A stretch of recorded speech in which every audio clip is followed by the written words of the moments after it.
Bueno, continuamos. Esta era la mesa número 9. Javier, he de confesarte que me he quedado con las ganas de que Juliana nos cantara como la Pantoja, ¿eh?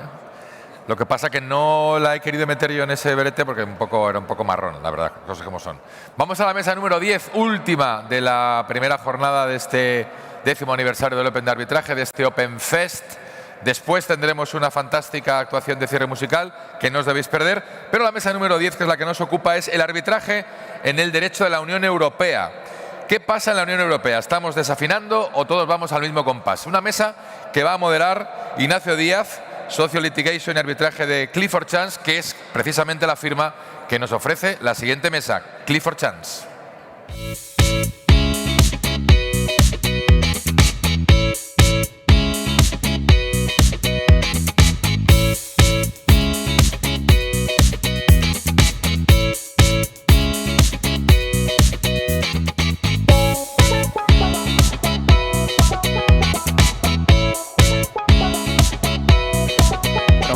Muy buenas tardes a todos, especialmente a los valientes que estáis resistiendo la tentación de salir a preparar el partido que hay luego a las 9 entre el Madrid y el Bayern de Múnich. Así que os agradecemos el esfuerzo que hacéis para mantener... Sí, todavía tenemos tiempo, como bien señala Javier, pero insisto, la tentación entiendo que es fuerte para irse de prepartido a los aledaños del Bernabéu. Así que, por nuestra parte, solo queríamos daros las gracias a todos y luego, a título personal, como despacho, queríamos dar las gracias a Marta y a Maribel por acompañarnos en esta última sesión de la tarde, donde pretendíamos cubrir un tema que entendemos que se encuentra alineado con la canción que hemos elegido, que es, para aquellos que no la hayan podido identificar, The Times Are A-Changing, de Bob Dylan. Esta es una canción del año 64, o apareció editada por primera vez, publicada en el año 64, y fue una canción en la que Bob Dylan, en el año 63, porque la escribió entre septiembre y octubre, pretendió reflejar una situación de incertidumbre, de potencial descontento o de reacción ante las cosas que estaban ocurriendo. De hecho, es representativo que la primera vez que la tocó en público fue el día después del asesinato de Kennedy, en noviembre del 63.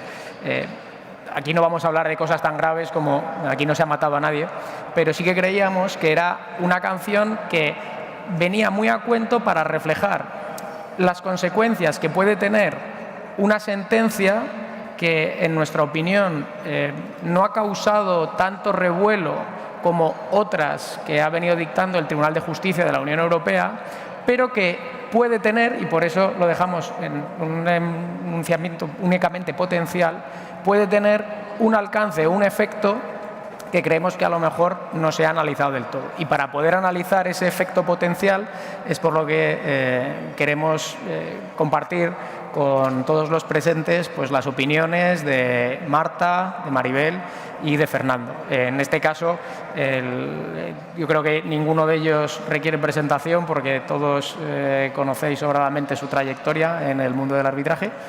Y para no profundizar más en la introducción, porque desde luego la parte interesante es lo que ellos pueden aportar, y lo digo en serio, o sea, soy el único de la mesa que no tiene un posgrado, para que, o sea, cuando no dos, que es lo que ocurre entre mis distinguidos panelistas.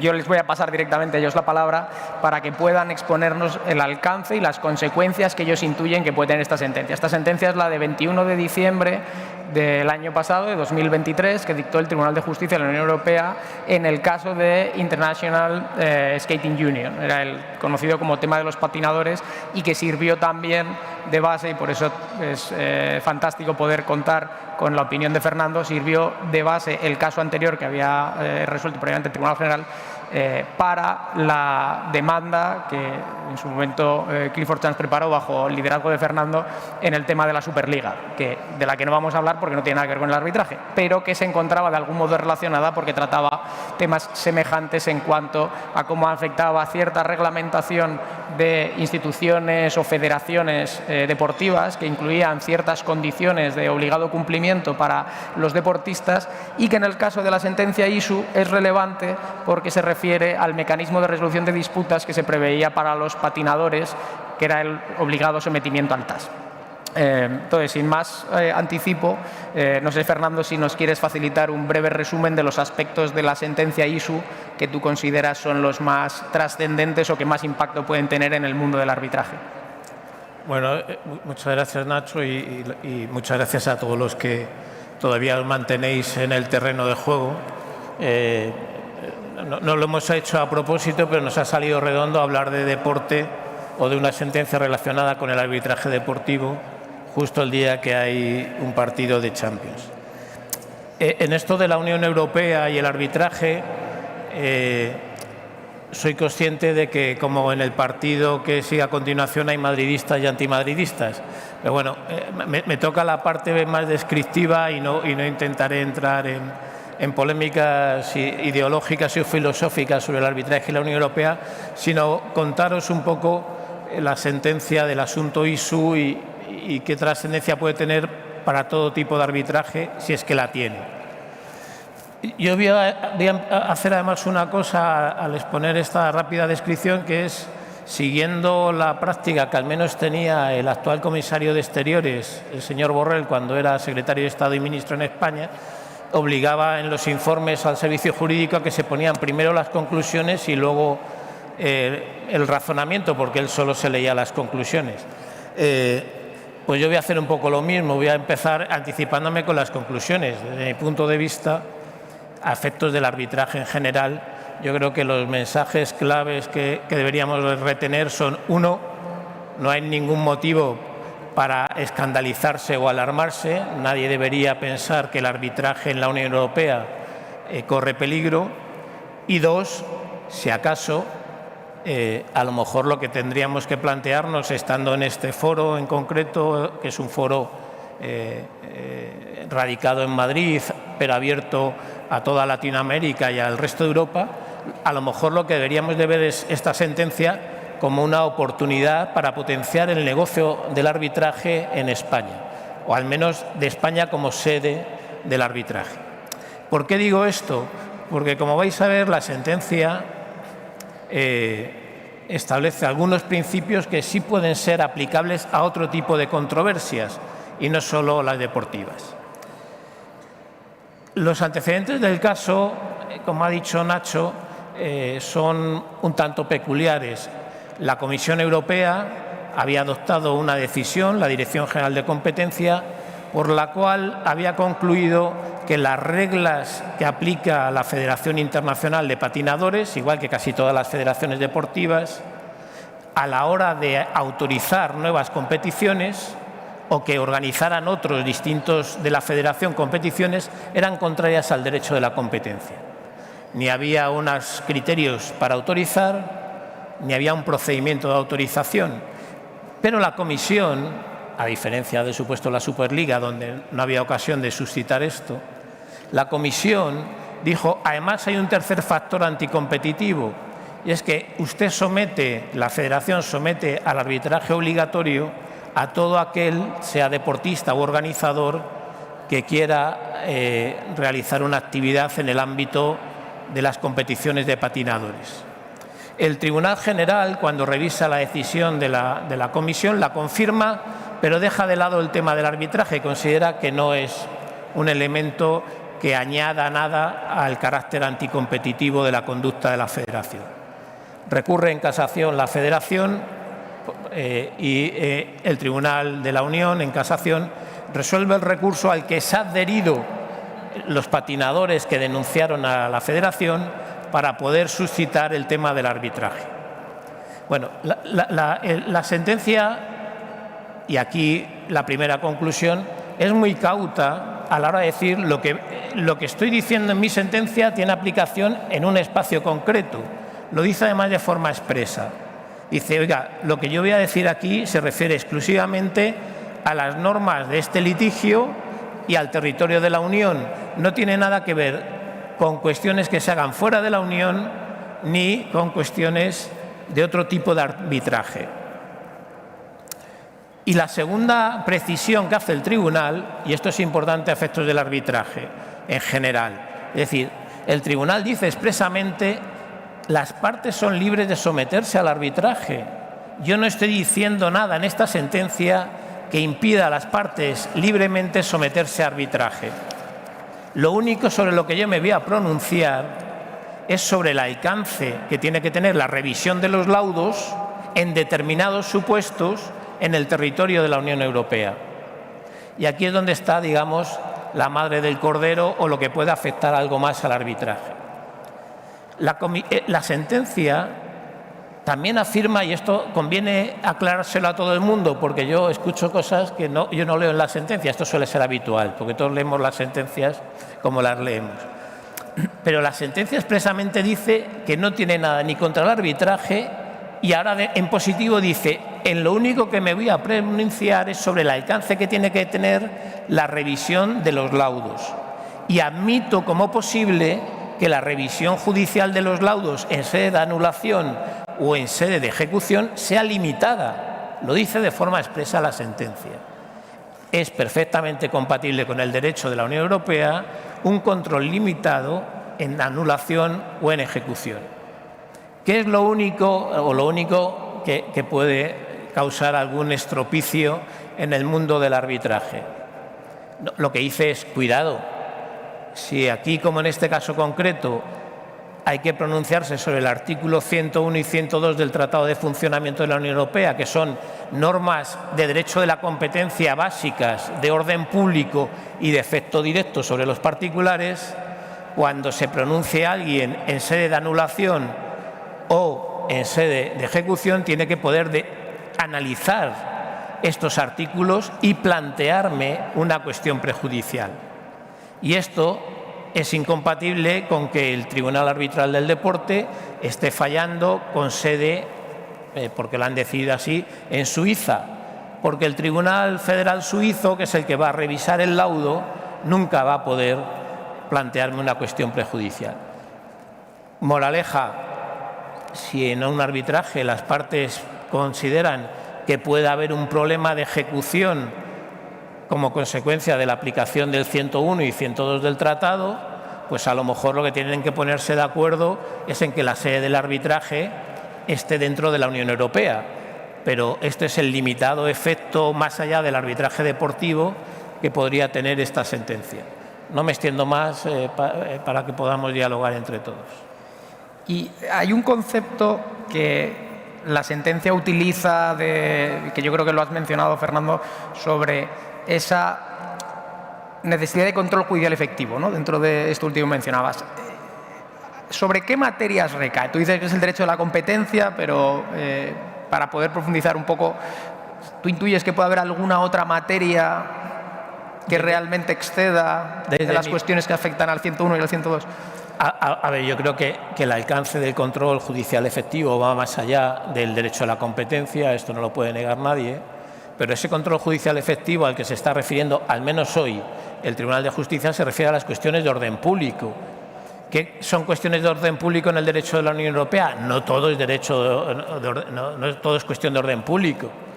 Yo me atrevería a decir que más allá del derecho de la competencia son las libertades fundamentales comunitarias, la libre circulación de personas, bienes y servicios y capitales, las que podrían tener un cierto alcance de orden público en un supuesto concreto. Pero hasta ahí no ha llegado el Tribunal.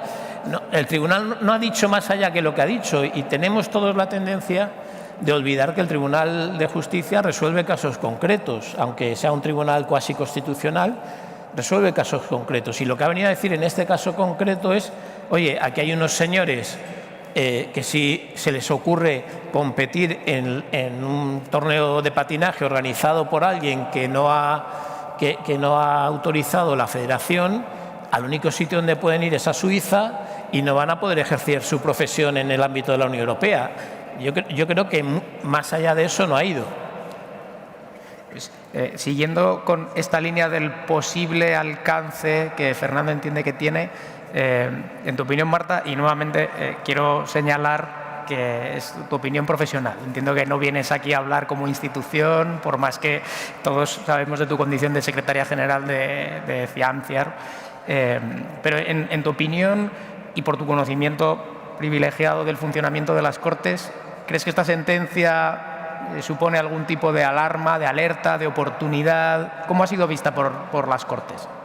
Bueno, lo primero, enhorabuena a Sonia, Javier y a Pello y muchísimas gracias a Fernando, a ti, Nacho, y a Clifford por la invitación. Y bueno, la verdad es que cuando me invitasteis, el tema en sí no era un tema. Yo decía, bueno, pues ¿qué puede decir una institución de una sentencia tan particular? Y os agradezco porque me ha hecho estudiar y me ha hecho entrar en el tema y tener una opinión de esto, ¿no? Entonces, yo te diría que respondiendo a tu pregunta, preocupación en las Cortes, yo no he notado. Decirte, el CIAMCIAR está en IFCAI, que es una federación de instituciones. No se ha mencionado esto. Yo, de hecho, para esta charla escribí en un foro que tenemos y no hubo ningún comentario al respecto. También está Itafor, sabéis que es un foro donde se comentan este tipo de cuestiones. Tampoco en ese foro lo he visto. Y luego os reconozco que he sondeado y había gente que esa sentencia no la había conocido. Yo sí que la había oído, pues, como salió a la misma vez que Superliga, y bueno, había oído algo, pero no, cuando me planteasteis esto dije, uy, a ver si nos tenemos que preocupar. Entonces, lo que he hecho, aparte de estudiar y leerme la sentencia, obvio, preguntar a los expertos. Y ahí tengo que agradecer a Sebastián Mejía, a Josep María Juliá, a Clifford Hendel y a Antonio Penades. Como veis, no me he quedado con uno, he hecho un sondeo. Y ellos son, si los conocéis, pues expertos en derecho deportivo, en derecho de la competencia y obviamente conocedores del arbitraje. Y ellos me han dicho, quería saber qué opinaban. Y todos coinciden en que no debe de haber una alarma, no debemos de preocuparnos porque esta sentencia no tiene que afectar al derecho comercial, al arbitraje comercial. ¿Por qué?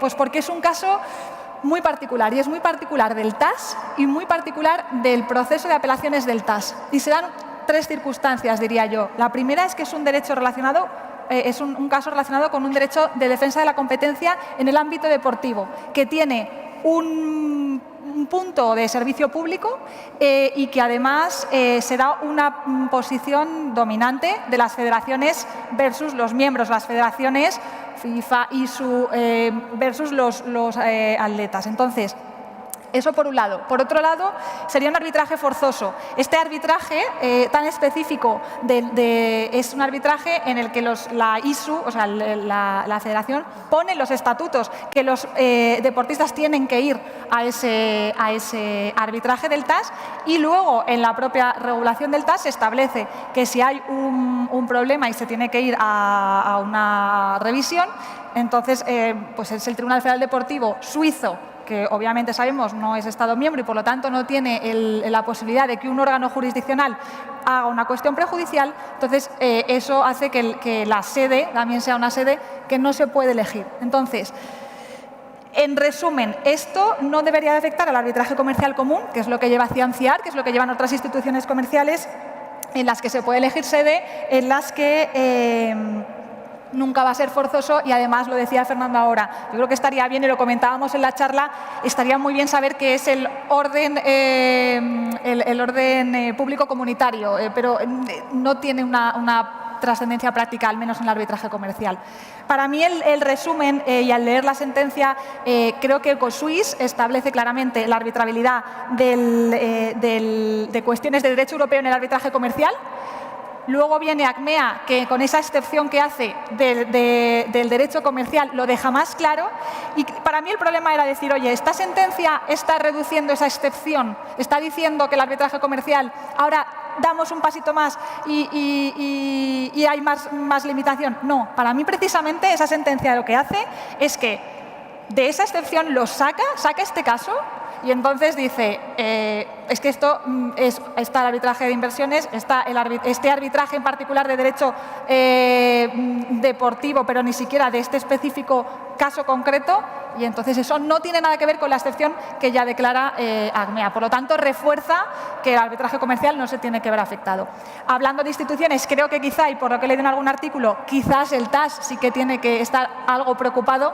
Ahí algunas de las cuestiones que se apuntaban es que pues o bien puede cambiar de sede o bien puede modificar su reglamento, pero bueno, eso ya es una cuestión que suerte para el TAS. Porque sí, que de momento a las Cortes españolas parece que les pilla un poco más lejano, no se ven tan afectados como el TAS. Y Maribel, en tu opinión, porque conociendo o el sondeo que ha hecho Marta entre expertos y también conociendo el latir de las instituciones.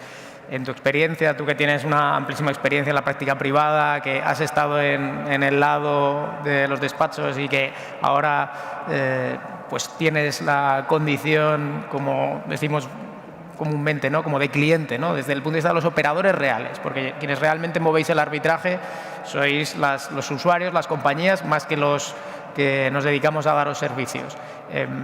¿Vosotros pensáis que esto puede afectar más a la forma de hacer negocios, a la hora de decidir qué convenios arbitrales son convenientes, qué sedes son las oportunas? ¿Os cambia algo el dibujo o no? Gracias, Ignacio.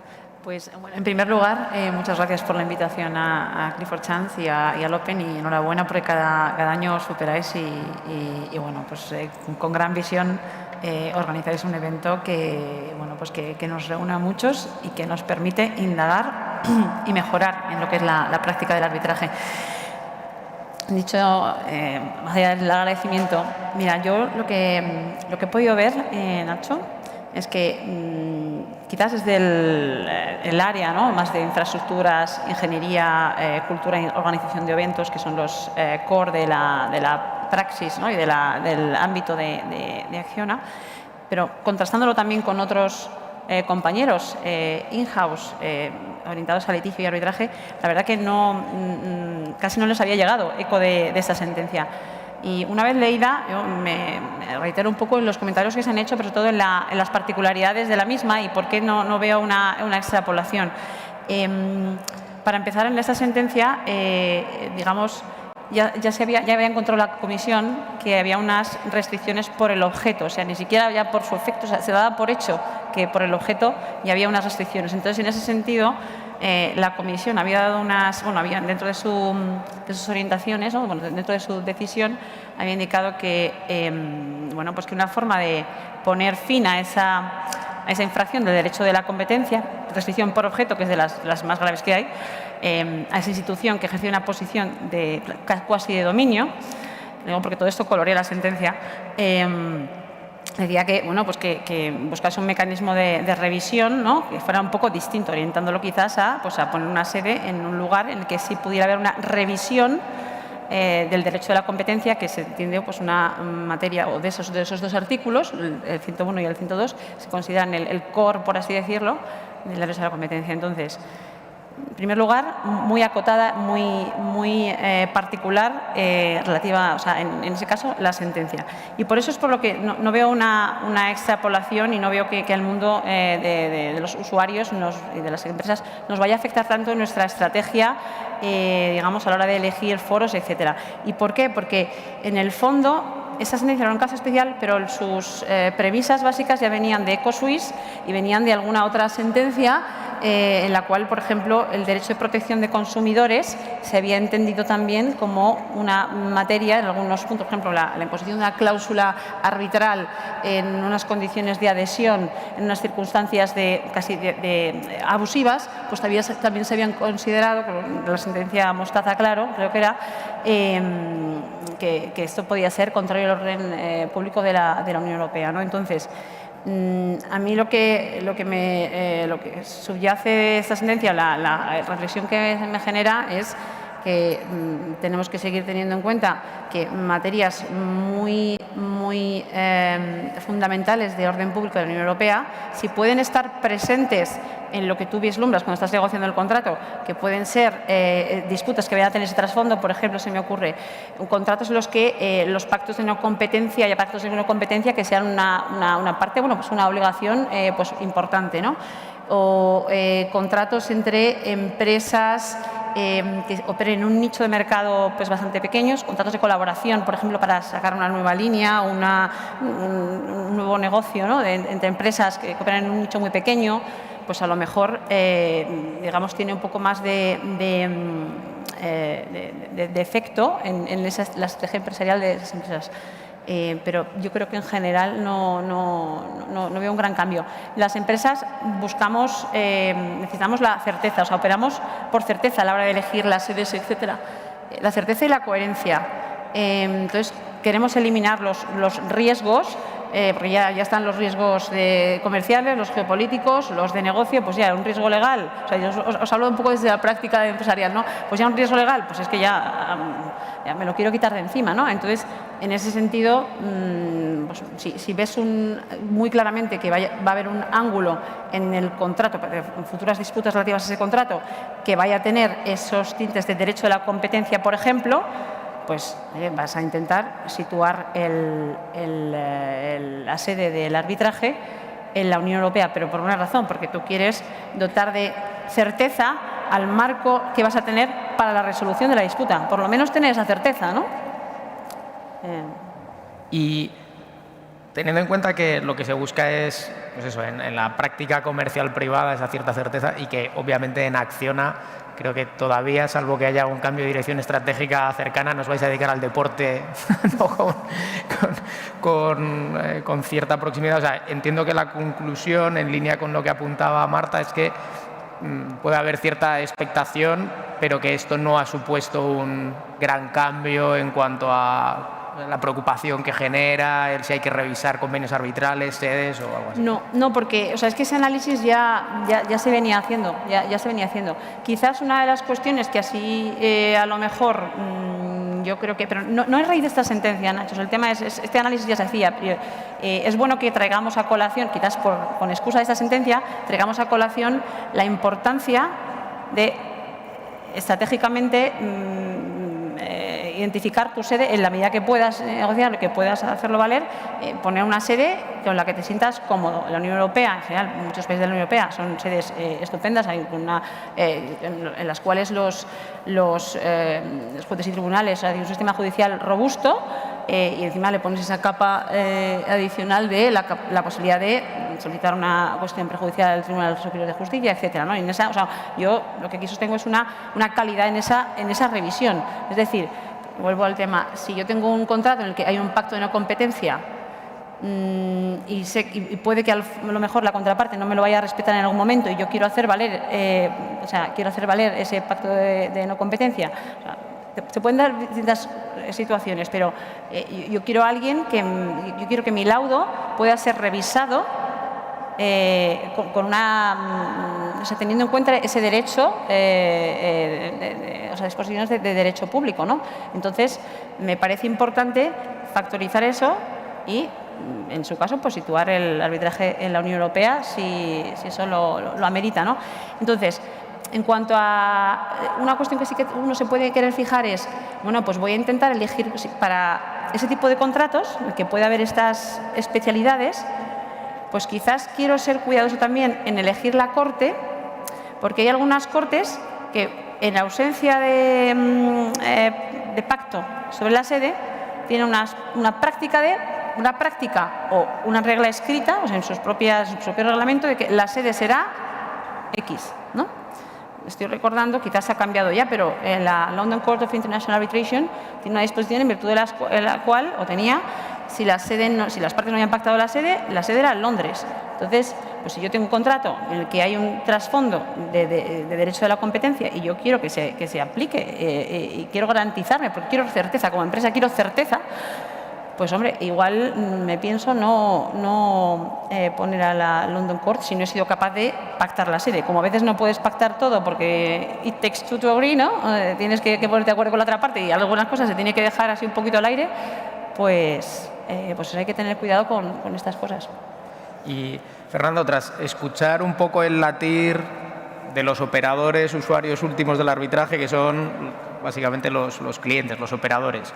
Por otro lado, la parte más cercana a las instituciones, que es de aparente, pues eso, expectación, pero no particular alarma, ¿no? ¿Crees tú que está justificada el cierto revuelo que hubo diciendo que si esto era la aplicación al derecho privado de los casos Acmea, Comstroy, o un poco en línea, como ha dicho Marta, realmente hay que entenderlo pues como una excepción identificada dentro del paradigma que había señalado Acmea, sin que esto sea una extensión de esa preocupación que tenía todo el mundo y el cuidado que la Unión Europea se quiere cargar el arbitraje?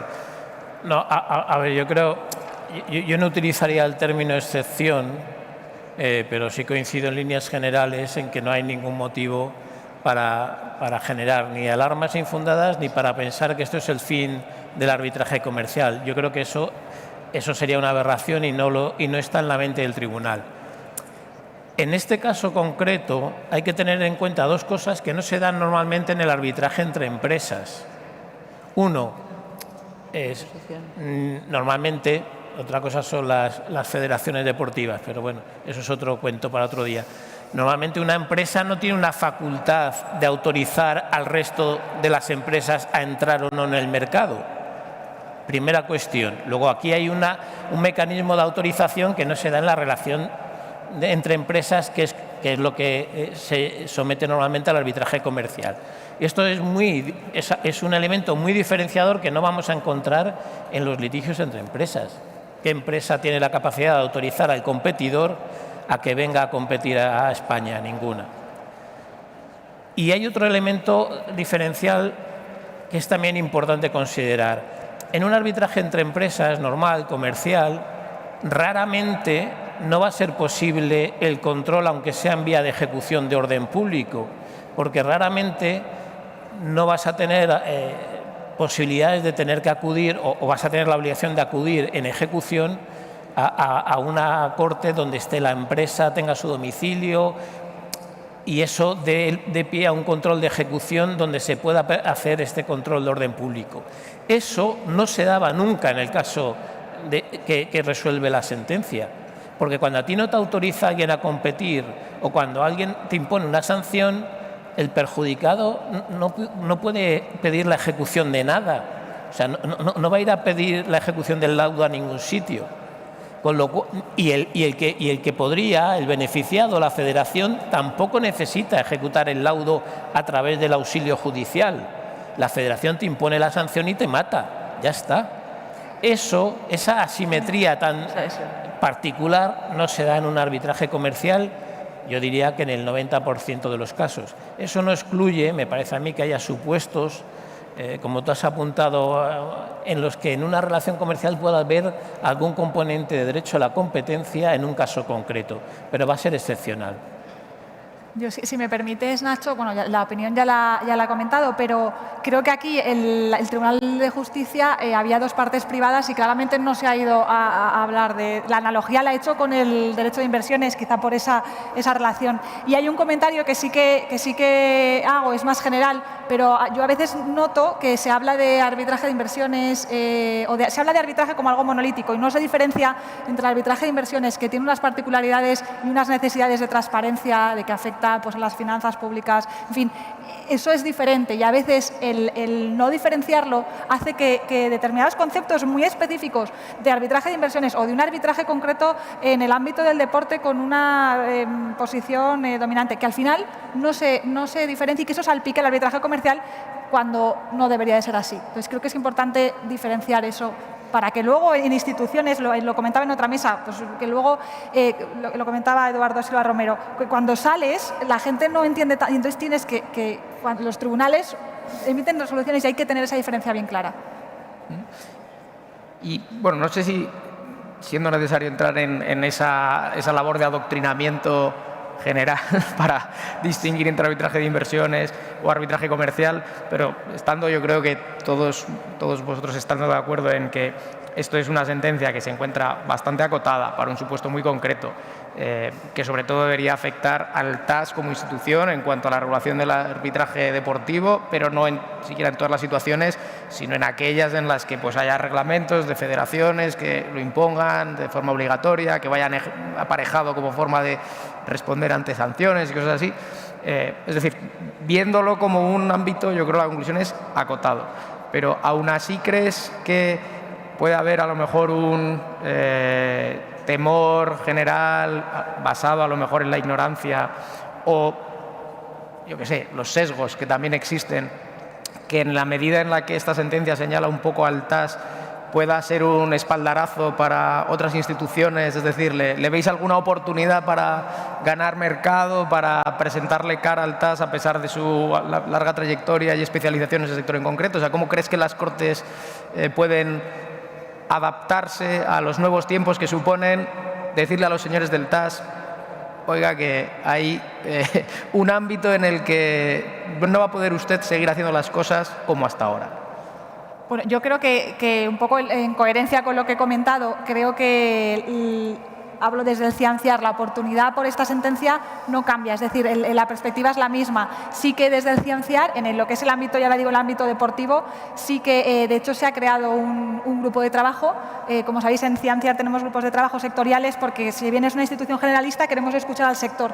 Y entonces ahí, en ese ámbito, ya desde hace un año ya se ha puesto en marcha para poder ver cómo se puede escuchar a un sector tan específico que tiene estas especificidades. Entonces, la respuesta sería, no ha cambiado nada al respecto, no es que ahora esta sentencia veamos una oportunidad. Respondiendo a tu pregunta también, yo creo que al final las instituciones comerciales sí que tienen una diferenciación muy grande con el TAS y al final la sede es totalmente una cuestión de la voluntad de las partes. Al final eso hace que nosotros, y un poco en línea con lo que comentaba Maribel, como institución, ¿qué quieres? Dar el mejor servicio que se adapte a las necesidades del caso. En nuestro reglamento, que parte modificamos en 2024, respecto a la sede, las partes eligen. Si las partes no llegan a un acuerdo, el centro ahí es el único caso en el que puede fijar la sede. Y ahí, a la hora de tener en cuenta la fijación de la sede, obviamente tiene que conocer esto y tiene que conocer estas peculiaridades y demás, pero que al final yo creo que respondiendo a esto no cambia la estrategia, tampoco vemos que esto suponga un nicho, el mismo que había antes, que lo hay, pero por otras cuestiones. Y luego, en cuanto a las cuestiones de sede, pues sí que creo que es importante que las instituciones tengan estas cuestiones en cuenta, que sepan de qué se trata, y cuando estamos hablando de una cuestión de orden público comunitario que vuelvo a decir, estaría muy bien saber, porque estábamos el otro día, estaría muy bien saber qué es, entonces delimitarlo, me refiero, es desde luego conocer qué hay que hacer y tener una respuesta desde la institución, da seguridad a las partes, seguro, pero eso no ha cambiado nada, ni va a cambiar. Porque, Mariel, yo creo que tú también has tratado ya más o menos la importancia que le dais al final a la sede, también a la corte que elegís, pero... Sí, ahí yo creo que también es importante que las cortes tengan transparencia en cuanto a qué criterios utilizan un poco para determinar la sede cuando no está determinada, ¿no? Lo mejor sería que si tiene una regla por defecto esté recogida en el reglamento, porque es lo que más publicidad tiene, ¿no? Y es normativo dentro de su hacer, pero si no, pues lo dicho, que tengan transparencia. Es que yo estoy recordando un caso hace mucho tiempo que teníamos corte de la Cámara de Comercio de Estocolmo, el Instituto de Arbitraje de la Cámara de Comercio de Estocolmo, y bueno, tras mucho rebuscar en la página web, no siquiera en la página web, fue pues buscando artículos, pues ya dimos con que había unas práctica por uso de fijar la sede en Estocolmo cuando las partes no se habían puesto de acuerdo en la sede, ¿no? Y eso, pues, bueno, para el tema en concreto, pues no era la mejor solución, ¿no? Desde el punto de vista del cliente al que en ese momento representaba en práctica privada. Esto, por favor, no es una crítica a esta corte en concreto, estoy poniendo un ejemplo real, ¿no? Yo creo que todo evoluciona, ¿no? Y yo creo que ahora las cortes en ese sentido cada vez además hay más transparencia y todo el mundo se ha puesto las pilas, ¿no? Pero creo que eso es importante porque es un tema relevante. Y también, por ejemplo, pues si tienes, o sea, digamos, en línea con la importancia de la sede, si resulta que tú no has pactado la sede, por ejemplo, no se ha pactado y tienes un caso con esas características, o incluso si se ha pactado la sede, ahí habría que ver. Pero yo esperaría de una corte sofisticada, de una corte de arbitraje pues, bien plantada y con un buen servicio jurídico interno o legal interno, yo esperaría que fuera capaz de tener una comunicación con el árbitro, con las partes, etcétera, como sea, para en ese ejercicio de velar porque el laudo sea efectivo, ¿no? Pues llegado el caso, sugerir al árbitro, a las partes, etcétera, que fijen la sede en un lugar que dé una cierta garantía de la eficacia la eficiencia del proceso al final, que es el arbitraje, y de su producto, que es el laudo, ¿no? Igual que pues, los counsel internos de las Cortes asesoran también en algunos determinados momentos a los árbitros, ¿no? Tienen esa comunicación. Marta nos lo podrá decir mejor, pero yo sí que creo que hay, o sea, el árbitro no está solo en esa labor, ¿no? de llevar el procedimiento y poner el laudo. Yo entiendo que cuando uno va a una corte arbitral es porque hay un servicio jurídico, un servicio de asesoramiento, ¿no? Jurídico, un servicio de asesoramiento para el buen devenir de ese arbitraje como proceso, ¿no? Y bueno, ahora que has tocado el tema de la Corte de Arbitraje de la Cámara de Comercio de Estocolmo, aunque no es nuestra materia principal, pero teniendo en cuenta que existen pues todas estas últimas resoluciones, la última es de hace unos días, de abril, en la que los tribunales de apelación suecos han anulado las sentencias, que sabemos que esas son de arbitraje de inversiones. Esta preocupación que estáis reflejando respecto a la sede, ¿crees que puede de algún modo contagiarse de esa también aversión que ahora hay en el mundo del arbitraje de inversión para fijar sedes en la Unión Europea, porque se puede considerar que los tribunales la van a fiscalizar en este supuesto? Es decir, ¿puede haber incentivos para las partes para fijar sedes que huyan del ámbito de alcance de la Unión Europea, o crees que eso es algo que no se va a dar para la práctica comercial privada? Yo creo que la sentencia ISU bien utilizada, como decía Fernando, da poderes al arbitraje como proceso y a la no injerencia, más allá de cuestiones de orden público, bueno, no injerencia, sino revisión por motivos de orden público, que todos sabemos que están ahí, que siempre van a estar y que ya lo estaban en la sentencia. Entonces, yo ahí no veo un paso a más, no veo un paso más, la verdad. Sí, que en ese sentido creo que podemos seguir todos razonablemente tranquilos, tal y como estábamos antes de la sentencia, y que las razones que había para fijar sedes de arbitrajes fuera de España pues son las mismas antes que ahora, que esto no viene a cambiar, ¿no? Eso es. Sí, no sé si quieres añadir algo, Marta.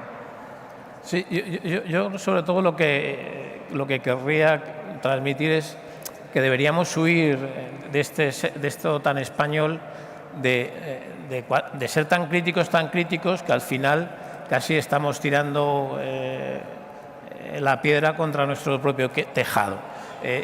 Y yo, cuando vivimos el Brexit, de pronto los anglosajones nos vendieron que después del Brexit Inglaterra como sede del arbitraje era todavía mucho mejor que antes.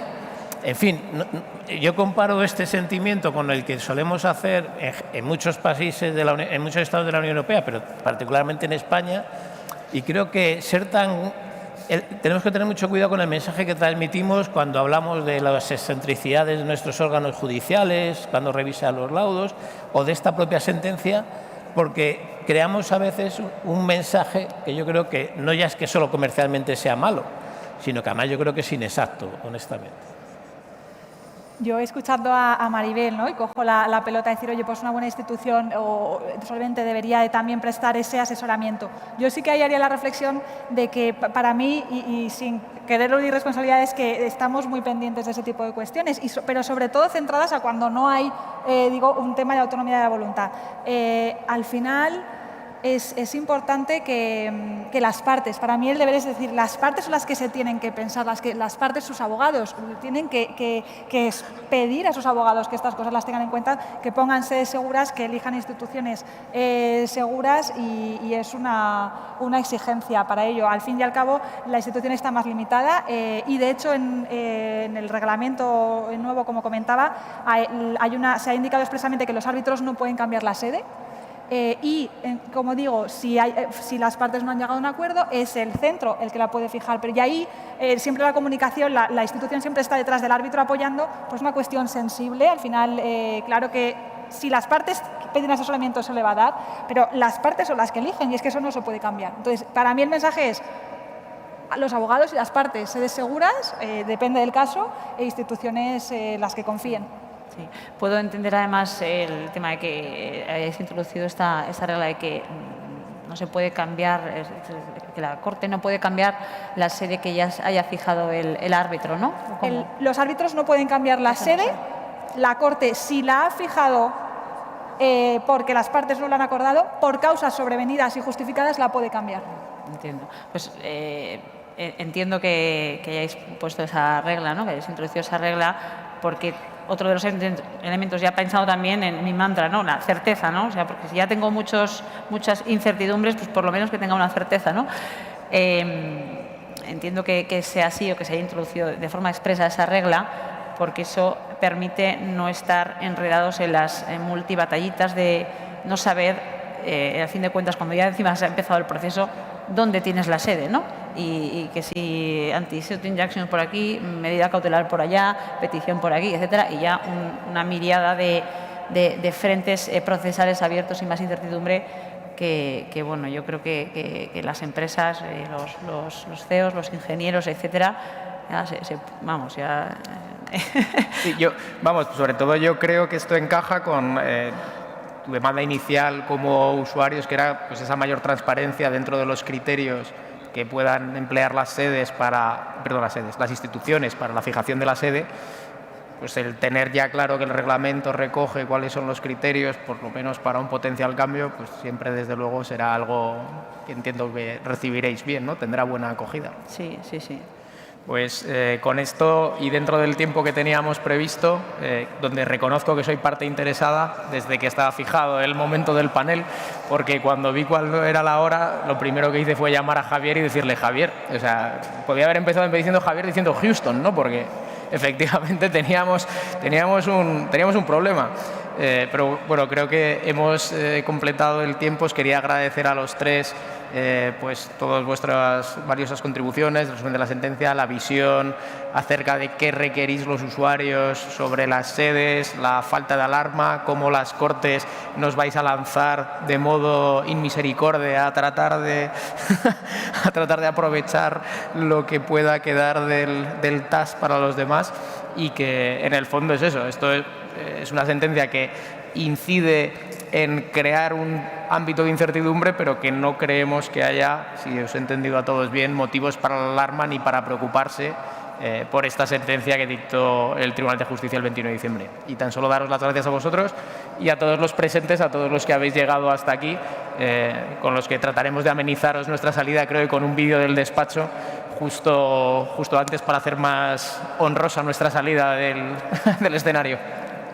Gracias.